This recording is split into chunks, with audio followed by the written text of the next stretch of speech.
आप सभी को एक एजुकेशन पॉइंट में स्वागत है। तो आज की इस वीडियो में हम क्लास 10 का केमिस्ट्री का चैप्टर जो 2 है उसमें हम वीवीआई ऑब्जेक्टिव का बात करेंगे। इसमें हम कुल 40 ऑब्जेक्टिव क्वेश्चन का बात करेंगे। अगर हमारे चैनल पर नए हैं तो चैनल को सब्सक्राइब कीजिए, वीडियो को लाइक कीजिए और शेयर कीजिए। तो आइए हम वीडियो को करते हैं स्टार्ट। अगर आपको याद है तो हमें कमेंट करके बताइएगा इसका आंसर। अगर नहीं याद है तो हमारे साथ याद करते चलिए, बहुत ही इंपॉर्टेंट क्वेश्चन है। 40 ऑब्जेक्टिव का हम इस वीडियो में बात करते हैं। तो आइए वीडियो को करते हैं स्टार्ट।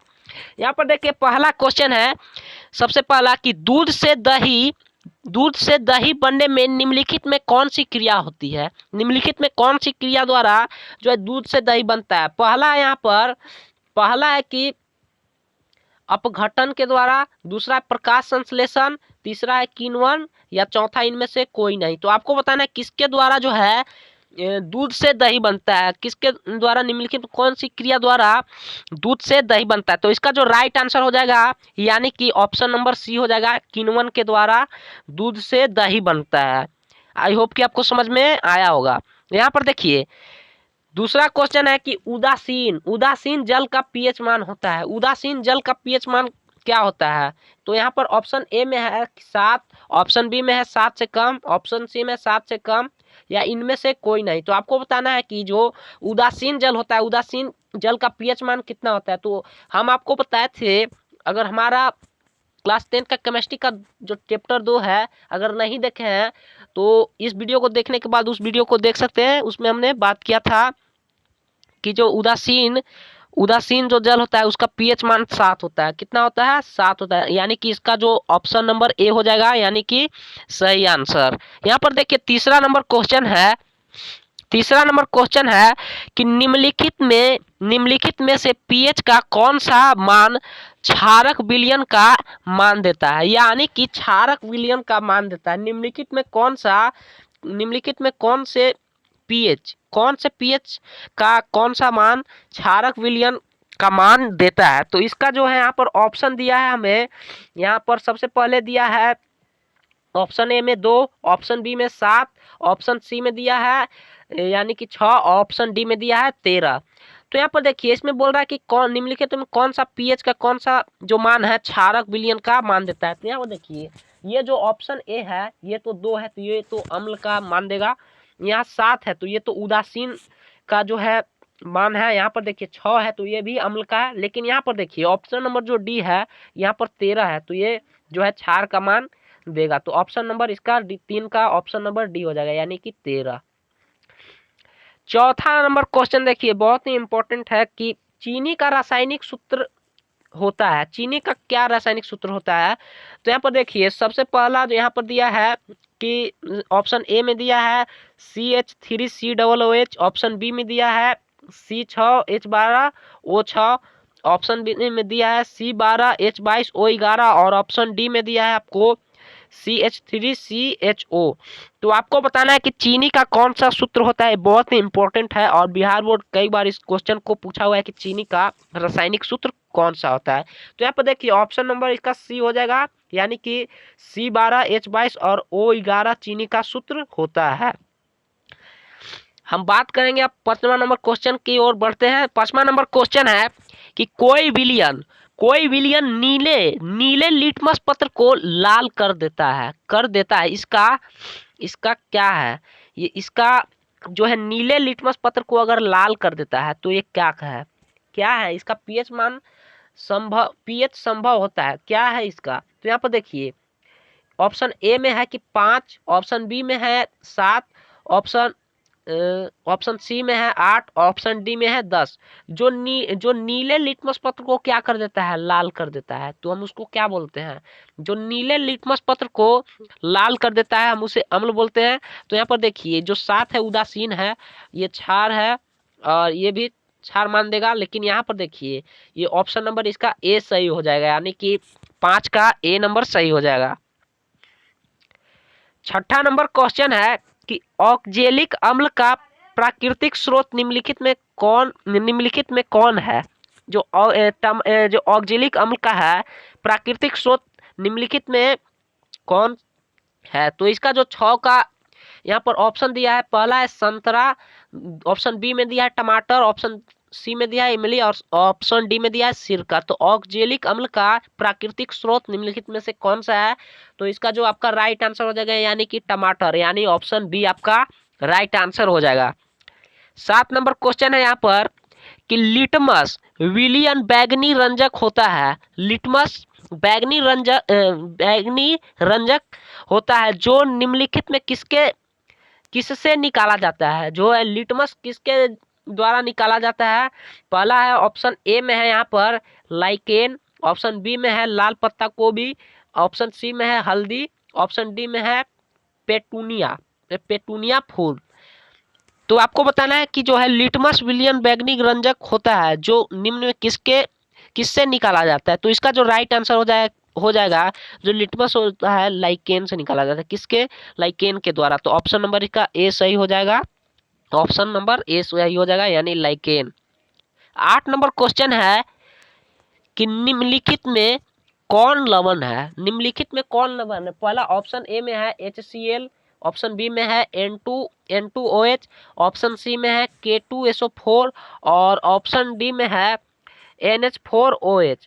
तो 8 का जो आपका राइट आंसर हो जाएगा यानी कि ऑप्शन नंबर सी हो जाएगा K2SO4, यानी कि ये क्या है? लवण है। ओके, आइए 9 नंबर क्वेश्चन है, ये भी इंपॉर्टेंट क्वेश्चन है बहुत, कि ग्लूकोज का रासायनिक सूत्र होता है। ग्लूकोज का रासायनिक सूत्र क्या होता है? तो आपको बताना है ग्लूकोज का रासायनिक सूत्र क्या होता है, कमेंट करके। तो यहाँ पर देखिए ऑप्शन ए में दिया है कि C2H5OH, ऑप्शन बी में दिया है C6H12O6, ऑप्शन सी में दिया है C6H6O6, ऑप्शन डी में दिया है C6H6। तो इसका जो राइट आंसर हो जाएगा यानी कि जो ग्लूकोज का रासायनिक सूत्र होता है C6H12O6। तो ऑप्शन नंबर इसका बी हो जाएगा, 6 का ऑप्शन नंबर बी हो जाएगा। यहाँ पर देखिए ये भी क्वेश्चन पूछा हुआ है कि नीला थोथा का रासायनिक सूत्र क्या होता है? नीला कशिश बोलिए या नीला थोथा बोलिए। तो नीला थोथा का रासायनिक सूत्र क्या होता है? यहाँ पर ऑप्शन ए में दिया है आपका CuSO4 into 7H2O, option B में दिया है आपका CuSO4 into 5H2O, option C में दिया है CuSO4, ऑप्शन में डी में दिया है इनमें से कोई नहीं। तो आपको बताना है कि नीला थोथा का रासायनिक सूत्र कौन सा होता है। ये पूछा हुआ है बिहार बोर्ड में क्वेश्चन बहुत बार। तो यहाँ पर देखिए जो नीला थोथा का रासायनिक सूत्र होता है CuSO4 इंटू 5H2O, यानी कि ऑप्शन इसका बी सही हो जाएगा राइट आंसर, ऑप्शन इसका बी सही हो जाएगा। 11 नंबर क्वेश्चन है, 11 नंबर क्वेश्चन है कि कॉफी का पीएच मान है। कॉफी का पीएच मान कौन सा है? ऑप्शन ए में है 5, ऑप्शन बी में है कि 6, ऑप्शन सी में है 7, ऑप्शन डी में है 8। तो आपको बताना है कॉफी का पीएच मान क्या है। तो अब कॉफी का जो पीएच मान है वो 5 है, यानी कि ऑप्शन नंबर ए हो जाएगा इसका राइट आंसर। यहाँ पर देखिए 12 नंबर क्वेश्चन है, 12 नंबर क्वेश्चन है कि सेव में उपस्थित अम्ल का नाम है। जो है सेव में उपस्थित अम्ल का नाम है कौन सा है? कौन सा अम्ल सेव में पाया जाता है? तो आपको बताना है ऑप्शन ए में है टार्टरिक अम्ल, ऑप्शन बी में है ऑक्जेलिक अम्ल, ऑप्शन सी में है नाइट्रिक अम्ल, ऑप्शन डी में है मौलिक अम्ल। तो आपको बताना है कि सेव में कौन सा अम्ल पाया जाता है। तो हम बता रहे हैं आपको कि सेव में जो है मौलिक अम्ल पाया जाता है, यानी कि ऑप्शन नंबर डी इसका राइट आंसर हो जाएगा। आइए आगे बढ़ते हैं। 13 नंबर क्वेश्चन है यहाँ पर कि आर्हेनियस अम्ल जलीय विलयन में क्या होता है? ऑप्शन ए में है OH माइनस बढ़ता है, यहाँ पर H प्लस बढ़ाता है, ऑप्शन सी में है कि लवण बनाता है, ऑप्शन डी है इनमें से कोई नहीं। तो आपको बताना है कि आर्हेनियस अम्ल जलीय विलयन में क्या होता है। तो आपको 13 जो क्वेश्चन है उसका कमेंट करके आंसर बताना है। तो 13 का जो राइट आंसर हो जाएगा ऑप्शन बी हो जाएगा, यानी कि H प्लस बढ़ाता है। ओके, यहाँ पर देखिए 14 नंबर क्वेश्चन है, निम्नांकित में किस अवस्था में एसिटिक अम्ल विद्युत का संचालन करता है? निम्नांकित में किस अवस्था में जो है कौन सा एसिटिक अम्ल विद्युत का संचालन करता है? ऑप्शन ए में है आपका कि पेट्रोल के विलयन में, ऑप्शन बी है जल के विलयन में, ऑप्शन सी में है किरोसिन में, या इनमें से कोई नहीं, ऑप्शन डी है। तो आपको बताना है जो कि एसिटिक अम्ल विद्युत का संचालन करता है, किसमें करता है? तो इसका जो राइट आंसर हो जाएगा 14 का ऑप्शन नंबर बी हो जाएगा, यानी कि जल के विलयन में। यहाँ पर देखिए 15 नंबर क्वेश्चन है कि निम्न में कौन अम्ल नहीं है? निम्न में कौन अम्ल नहीं है? तो यहाँ पर देखिए पहला है ऑप्शन ए में है कि HCl, ऑप्शन बी है यहाँ पर HNO3, ऑप्शन सी है H2SO4, ऑप्शन डी है KOH। तो आपको बताना है कि इनमें से कौन जो है अम्ल नहीं है। तो इसका जो राइट आंसर हो जाएगा 15 का ऑप्शन नंबर डी हो जाएगा, यानी कि KOH। ओके, 16 नंबर क्वेश्चन है यहाँ पर कि सक्रिय धातुएं अम्ल से विस्थापित करती है, किसको करती है? ऑप्शन ए में है Cl2, ऑप्शन बी में है O2, ऑप्शन सी में है H2, ऑप्शन डी में है SO2। तो आपको बताना है कि सक्रिय धातु जो है, सक्रिय धातुएं अम्ल से विस्थापित करती है, किसको विस्थापित करती है? तो यहाँ हम आपको बताते हैं कि जो 16 का राइट आंसर हो जाएगा ऑप्शन नंबर 2 सी हो जाएगा, ऑप्शन सी हो जाएगा इसका राइट आंसर, यानी कि ऑप्शन नंबर यहाँ पर H2 हो जाएगा। ओके, 17 नंबर क्वेश्चन है यहाँ पर कि नींबू खट्टा स्वाद को खत्म करने के लिए निम्न में किसका उपयोग सबसे अधिक उपयुक्त होगा? जो है कि नींबू बोल रहा है कि नींबू के खट्टा स्वाद को खत्म करने के लिए निम्न में किसका उपयोग सबसे अधिक उपयुक्त होगा? तो आपको बताना है कि किसका उपयोग सबसे जो उपयुक्त होगा, अधिक उपयुक्त होगा। ऑप्शन ए में है चीनी, ऑप्शन बी में है यहाँ एक पदार्थ जिसका पीएच मान 7 के बराबर हो, ऑप्शन सी में है एक पदार्थ जिसका पीएच मान 6 के नीचे हो, और ऑप्शन जो डी है आपका, ऑप्शन डी है एक पदार्थ जिसका पीएच मान 8 से अधिक हो। तो आपको बताना है कि जो 17 का कौन सा आंसर सही होगा, कमेंट करके बताइएगा। तो इसका जो राइट आंसर हो जाएगा 17 का ऑप्शन नंबर डी हो जाएगा, यानी कि एक पदार्थ जिसका पीएच मान 8 से अधिक हो। ओके, 18 नंबर क्वेश्चन है यहाँ पर कि निम्नलिखित में प्राकृतिक सूचक है कौन सा है? ऑप्शन ए में है यहाँ पर, ऑप्शन ए में है हल्दी, ऑप्शन बी में है मिथेल ऑरेंज, ऑप्शन सी में है यहाँ पर, ऑप्शन सी में है फिनोल, यहाँ पर देखिए फिनोल्फथैलीन, यहाँ पर ऑप्शन सी में, ऑप्शन डी में है, या इनमें से कोई नहीं। तो आपको बताना है कि जो है निम्नलिखित में प्राकृतिक सूचक है, यहाँ पर देखिए इसका जो राइट आंसर हो जाएगा हल्दी हो जाएगा, यानी कि ऑप्शन नंबर ए हो जाएगा। ये बहुत बार पूछा हुआ है क्वेश्चन। तो यहाँ पर देखिए 19 नंबर क्वेश्चन है कि अम्ल का स्वाद होता है, अम्ल का स्वाद कैसा होता है? बहुत आसान क्वेश्चन है। तो अम्ल का स्वाद कैसा होता है? ऑप्शन ए में है मीठा, ऑप्शन बी में है खट्टा, ऑप्शन सी में इनमें से कोई नहीं, और ऑप्शन डी में है ऑप्शन सी में कोई स्वाद नहीं, और ऑप्शन डी है जो कि इनमें से कोई नहीं। तो आपको बताना है 19 का कौन सा आंसर सही हो जाएगा। क्या होता है अम्ल, कैसा होता है स्वाद में? तो हम लोग पढ़े हैं कि आप लोग पढ़े हैं कि स्वाद में अम्ल क्या होता है? खट्टा होता है, यानी कि 19 का जो राइट आंसर हो जाएगा ऑप्शन बी हो जाएगा, यानी कि खट्टा होता है। 20 नंबर क्वेश्चन है यहाँ पर, उदासीनीकरण प्रक्रिया में क्या होता है?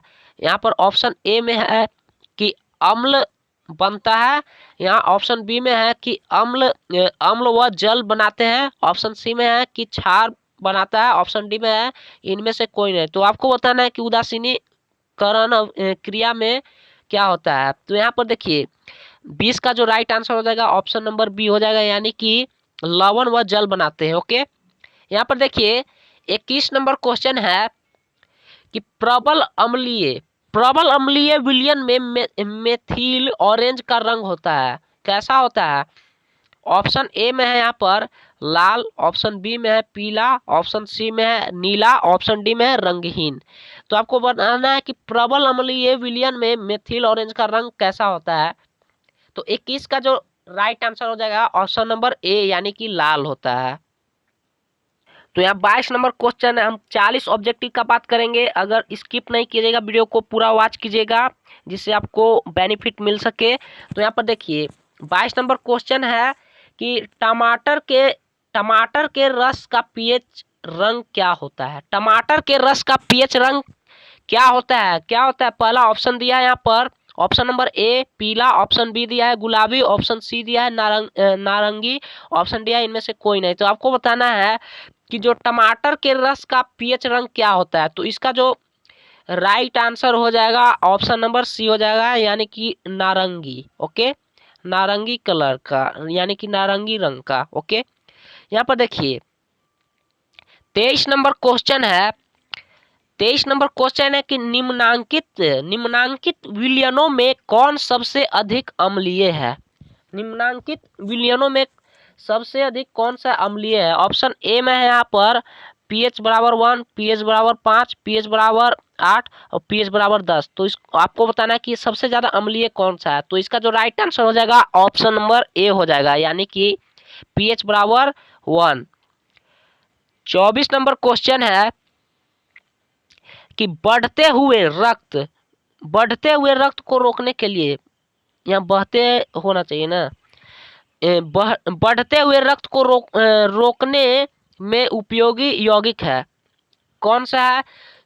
यहाँ पर ऑप्शन ए में है खाने का सोडा, ऑप्शन बी में है नौसादर, ऑप्शन सी में है धोवन सोडा, धावन लिखा गया धोवन सोडा, ऑप्शन डी में है फिटकिरी। तो आपको बताना है कि कौन सा इसका 24 का जो सही आंसर होगा। तो इसका जो हो जाएगा ऑप्शन नंबर यानी कि डी हो जाएगा यानी कि फिटकिरी।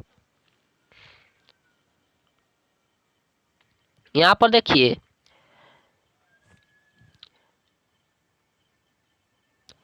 25 नंबर क्वेश्चन है कि जल को जीवाणु रहित, क्या बोल रहा है कि जल को जीवाणु रहित बनाने के लिए उपयोगी पदार्थ है। जल को जीवाणु रहित बनाने के लिए उपयोगी पदार्थ कौन कौन सा है। तो यहाँ पर देखिए ऑप्शन ए में है धोवन सोडा, ऑप्शन बी में बेकिंग पाउडर, ऑप्शन सी में फिटकिरी, ऑप्शन डी में विरंजक चूर्ण। तो आपको बताना है इसका कौन सा आंसर सही हो जाएगा कि जल को जीवाणु रहित बनाने के लिए उपयोगी पदार्थ है। तो इसका 25 का जो राइट आंसर हो जाएगा ऑप्शन नंबर डी हो जाएगा यानी कि विरंजक चूर्ण। ओके, यहाँ पर देखिए आगे बढ़ते हैं क्वेश्चन। यहाँ पर देखिए 26 नंबर क्वेश्चन है यहाँ पर कि सोना की परमाणु संख्या कौन सी है। तो यहाँ पर ऑप्शन ए में दिया है 29, ऑप्शन बी में दिया है 79, ऑप्शन सी में दिया है, यहाँ पर देखिए बोल रहा है कि सोना की परमाणु संख्या है।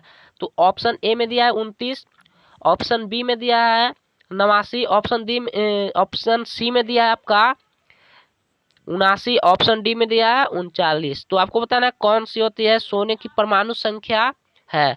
तो आपको बताना है 26 का, ये बहुत ही सिंपल है और आसान है। तो आपको बताना है कि कौन सा होता है। तो यहाँ पर देखिए जो हो जाएगा ऑप्शन नंबर सी हो जाएगा यानी कि 79 हो जाएगा इसका राइट आंसर। 27 नंबर क्वेश्चन है कि निम्न में कौन ऑक्सीकरण की क्रिया नहीं है। निम्न में कौन ऑक्सीकरण की क्रिया नहीं है। ऑप्शन ए में है यहाँ पर दहन, ऑप्शन बी है श्वसन, ऑप्शन सी है भोजन का पाचन और ऑप्शन डी है अवक्षेपण। तो आपको बताना है कि कौन सी जो निम्न में कौन सी ऑक्सीकरण की क्रिया नहीं है। तो इसका जो राइट आंसर हो जाएगा यानी 27 का यानी कि अवक्षेपण यानी कि ऑप्शन नंबर डी आपका सही आंसर हो जाएगा। 28 नंबर क्वेश्चन है यहाँ पर कि ऑक्सीजन की संयोजकता कितनी है।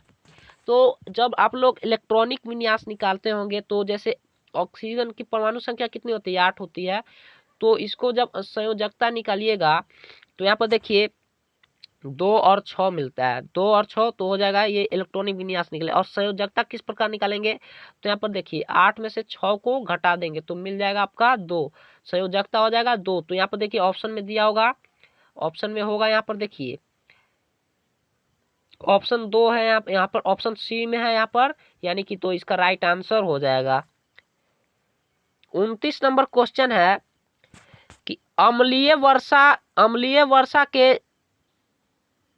अम्लीय वर्षा के जल, यहाँ पर जल लिखा गया, अम्लीय वर्षा के जल पीएच मान होना चाहिए, क्या होना चाहिए। ऑप्शन ए में है यहाँ पर 5.6, ऑप्शन बी में है 5.6 से कम, ऑप्शन सी में 5.6 से अधिक, और ऑप्शन डी में है कि 7.0। तो आपको बताना है कि अम्लीय वर्षा के जल का पीएच मान होना चाहिए, कितना होना चाहिए। तो इसका जो राइट आंसर हो जाएगा यानी कि ऑप्शन नंबर बी हो जाएगा 5.6 से कम। यहाँ पर 30 नंबर क्वेश्चन है, बहुत ही इंपॉर्टेंट क्वेश्चन है और बहुत बार पूछा गया है ये क्वेश्चन कि चींटी के डंक में कौन सा अम्ल पाया जाता है, चींटी के डंक में कौन सा अम्ल पाया जाता है। ऑप्शन ए में है एथेनोइक अम्ल, ऑप्शन बी में है सिट्रिक अम्ल, ऑप्शन डी में है आपका मेथेनोइक अम्ल, ऑप्शन डी में है आपका ऑक्जेलिक अम्ल। आपको बताना है कि जो चींटी के डंक में कौन सा अम्ल पाया जाता है। तो और इसका जो 30 का राइट आंसर हो जाएगा ऑप्शन नंबर सी हो जाएगा, यानी कि मेथेनोइक अम्ल। ओके, 31 नंबर क्वेश्चन है यहाँ पर कि प्लास्टर ऑफ पेरिस का रासायनिक सूत्र है। तो प्लास्टर ऑफ पेरिस का रासायनिक सूत्र कौन सा हो जाएगा आपको बताना है। यहाँ पर देखिए ऑप्शन ए में दिया है यहाँ पर CaSO4 इंटू 5H2O, यहाँ पर ऑप्शन बी में दिया है CaSO4 into half H2O, option C में दिया है CaSO4 into 2H2O, option D में दिया है CaSO4 इंटू H2O। तो आपको बताना है कि प्लास्टर ऑफ पेरिस का रासायनिक सूत्र कौन सा होता है। तो इसका जो राइट आंसर हो जाएगा यानी कि 31 का ऑप्शन नंबर बी हो जाएगा, यानी कि CaSO4 into half H2O, option number B इसका राइट आंसर हो जाएगा। आइए 32 नंबर क्वेश्चन क्या बोलता है, यहाँ पर देखिए 32 नंबर क्वेश्चन बोलता है कि अम्ल और क्षार आपस में अभिक्रिया कर बनाते हैं, अम्ल और क्षार आपस में अभिक्रिया क्या बनाते हैं। ऑप्शन है यहाँ पर ऑप्शन नंबर ए प्रबल क्षार, ऑप्शन बी में है प्रबल अम्ल, ऑप्शन सी है लवण, ऑप्शन डी है यहाँ पर इनमें से कोई नहीं। तो आपको बताना है कि अम्ल और क्षार आपस में अभिक्रिया कर बनाते हैं, तो क्या बनाते हैं आपको बताना है। तो इसका जो 32 का राइट आंसर रहता है कि जब अम्ल और क्षार आपस में अभिक्रिया कर लेगा तो लवण बनाता है, क्या बनाता है, ऑप्शन नंबर सी हो जाएगा इसका राइट आंसर, यानी कि लवण बनाता है। यहाँ पर देखिए 33 नंबर क्वेश्चन है कि जस्ता का अयस्क है, जस्ता का अयस्क है, ये 2 चैप्टर से अलग आ गया, दूसरा ये दूसरा चैप्टर में नहीं है। तो इसका भी जान लेते हैं क्या हो जाएगा कि जस्ता का अयस्क कौन सा है। ऑप्शन ए में है सिनेबार, ऑप्शन बी में है जिंक ब्लेड, ऑप्शन सी में बॉक्साइड, ऑप्शन डी में है सोडियम क्लोराइड। आपको बताना है कि जस्ता का अयस्क कौन सा है। तो इसका 33 का ऑप्शन नंबर बी हो जाएगा, यानी कि जिंक ब्लेड जस्ता का अयस्क है। यहाँ पर देखिए 34 नंबर क्वेश्चन है, बहुत ही सिंपल क्वेश्चन है, तो ये आपको कमेंट करके बताना है कि 34 नंबर क्वेश्चन है कि लोहा की परमाणु संख्या है, लोहा की परमाणु संख्या कितनी है। तो ये आपको बताना है। ऑप्शन ए में है यहाँ पर 23, ऑप्शन बी में है 26, ऑप्शन सी में है 25 और ऑप्शन डी में है 24। तो लोहे की जो परमाणु संख्या होती है वो 26 होती है, यानी कि ऑप्शन नंबर 34 का बी हो जाएगा सही। यहाँ पर देखिए 35 नंबर क्वेश्चन है कि निम्नलिखित में कौन प्राकृतिक सूचक है। तो ये रिपीट हो गया है 2 बार क्वेश्चन, तो इसका जो राइट आंसर हो जाएगा यानी ऑप्शन नंबर ए हो जाएगा, यानी हल्दी। यहाँ पर देखिए 36 नंबर क्वेश्चन है कि कार्बन की परमाणु संख्या है, कार्बन की परमाणु संख्या कितनी है। ऑप्शन ए में है आपका 6, ऑप्शन बी में है 8, ऑप्शन सी में है 9, ऑप्शन डी में है यानी कि 11। तो कार्बन की परमाणु संख्या है, आपको बताना है कि कार्बन की परमाणु संख्या कितनी है। तो कार्बन की परमाणु संख्या जो है 6 होती है, यानी कि ऑप्शन नंबर इसका ए सही हो जाएगा।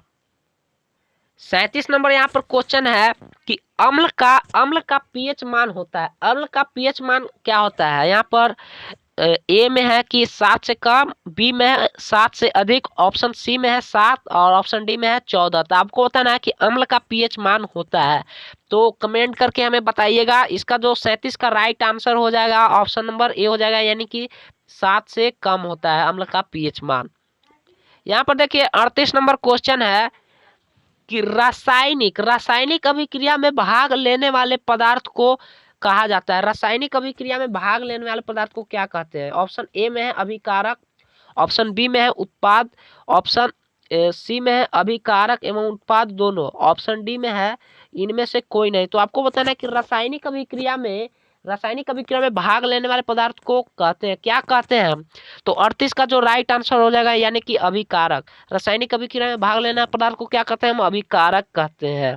तो ऑप्शन नंबर ए हो जाएगा 38 का। यहाँ पर देखिए 39 नंबर क्वेश्चन है। 39 नंबर क्वेश्चन है कि जिंक तथा सल्फ्यूरिक अम्ल के बीच अभिक्रिया से निम्नलिखित में से कौन सी गैस निकलती है? जिंक तथा सल्फ्यूरिक अम्ल के बीच अभिक्रिया से निम्नलिखित में कौन सी गैस निकलती है? ऑप्शन ए में है आपका O2, ऑप्शन बी में CO2, ऑप्शन सी में H2, ऑप्शन डी में है N2। तो आपको बताना है कि जिंक तथा सल्फ्यूरिक अम्ल के बीच अभिक्रिया से कौन सी गैस निकलती है। तो इसका जो राइट आंसर हो जाएगा जो 39 का हो जाएगा, यानी कि H2 गैस निकलती है, यानी कि ऑप्शन नंबर इसका सी हो जाएगा राइट आंसर। यहाँ पर लास्ट क्वेश्चन है और बहुत ही सिंपल क्वेश्चन है कि सोडियम की परमाणु संख्या है, सोडियम की परमाणु संख्या कितनी होती है? तो सोडियम को जो परमाणु संख्या होती है 11 होती है। तो ये आप लोग को पता है। आई होप कि आपको समझ में आया होगा। आपका कितना सही हुआ है हमें कमेंट करके बताइएगा। 40 में आपका कितना सही हुआ है। अगर हमारे चैनल पर नए हैं तो चैनल को सब्सक्राइब कीजिएगा, वीडियो को लाइक कीजिएगा और शेयर जितना हो सके अपने दोस्तों के साथ शेयर कीजिएगा। तब तक के लिए धन्यवाद। मिलेंगे आपको नेक्स्ट वीडियो में।